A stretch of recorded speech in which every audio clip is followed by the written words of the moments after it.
When most people think of Johns Hopkins today, they think of the world-renowned university in Baltimore, whose medical school made it possible for people to die once, but live 2, 3, and 4 times. The advances crafted at the university that Hopkins created with a $7 million donation, the largest ever of its kind in the 19th century, turned diseases that had been terrifying death sentences into yesterday's worries. The source of Hopkins' immense wealth was primarily his large stake in the Baltimore and Ohio Railroad. So many fortunes from that era were made in rail. As a consequence, we're all very fortunate heirs to what Hopkins, Collis Huntington, Leland Stanford, Cornelius Vanderbilt, and others achieved 2 centuries ago. Here was the United States 100 years ago, a new nation of vast distances where opportunity awaited those who had the courage and initiative to seize it. What good were these new hopes that beckoned across almost endless stretches of land when our people could reach them only by travel on horseback or covered wagon trains across vast prairies? The rigors of stagecoach travel on washed-out trails, or the slow, tedious journeys down rivers and canals. As in every period of crisis in the economic growth of America, men of enterprise and foresight arose to meet the challenge.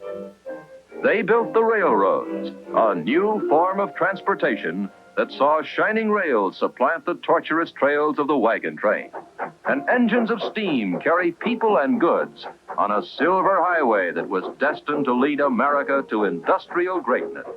That their names are synonymous with great wealth to this very day is the surest sign of their remarkable achievements. With the creation of railways, it's not just that they figuratively shrunk the United States and eventually the world. Even better was that they mass-produced a new form of transportation in the first place. This is crucial to think about when it's remembered that all advances take place amid endless skepticism.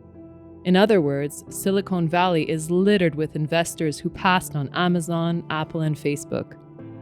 What's new and what's transformative rarely makes sense at first. If it did make sense, it wouldn't be transformative. People should think of the railway barons and their creativity in the same light. They saw what no one else did. Their grand fortunes speak to this basic truth. If rail had been obvious, opportunity to amass great wealth in this space would have been greatly reduced. In that sense, it's not unrealistic to refer to the rail visionaries whose names can be found on all manners of universities, hospitals, and museums as Silicon Valley before Silicon Valley. Hopkins, Huntington, Stanford, they were the Bezos, Jobs, and Zuckerbergs of their time. That they were is something that the titans of so-called big tech would be wise to spend more than a little time contemplating. How big do you think your product or your service is? Well, it's impossible to tell. When we first launched, we were hoping for, maybe 400, 500 people. Harvard didn't have a Facebook, so that's the gap that we were trying to fill. And now we're at 100,000 people, so who knows where we're going next. We're hoping to have many more universities by the fall, hopefully over 100 or 200. And from there, we're going to launch a bunch of side applications, which should keep people coming back to the site and maybe could make something cool. What is the Facebook exactly? Indeed, there are timeless lessons that can be learned from the business miracle that was the railroad industry. Put another way, what's lucrative ultimately attracts a great deal of political attention. This was certainly true for the railroad industry. This creator of great wealth soon found itself regulated. The Interstate Commerce Act of 1887 brought with it the Interstate Commerce Commission, ICC, that soon enough was setting rail rates.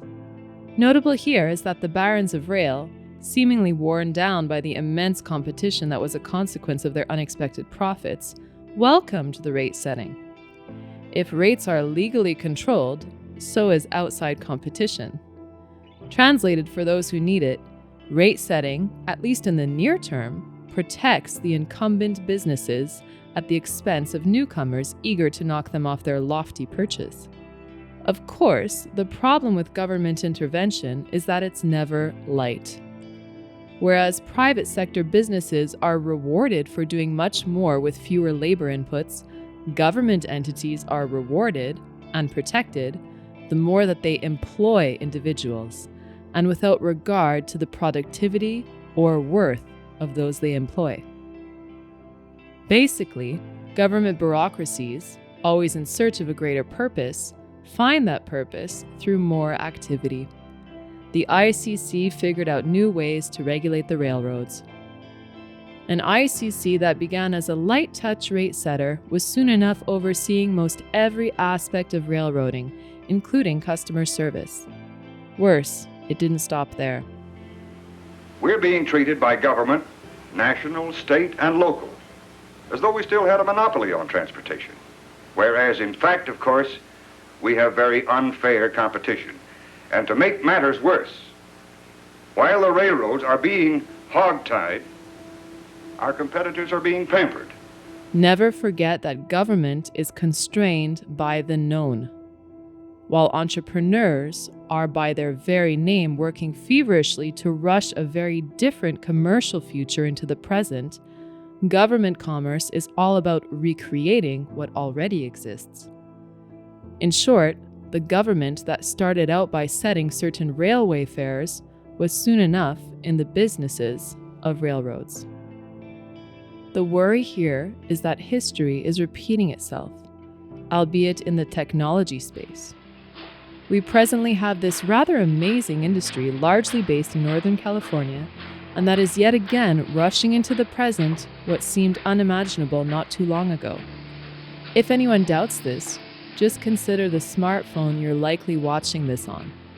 In your hands sits a supercomputer that, if the technology existed just a few decades ago, would have cost tens of millions to produce. You have access to the world's plenty. You can communicate in a split-second fashion.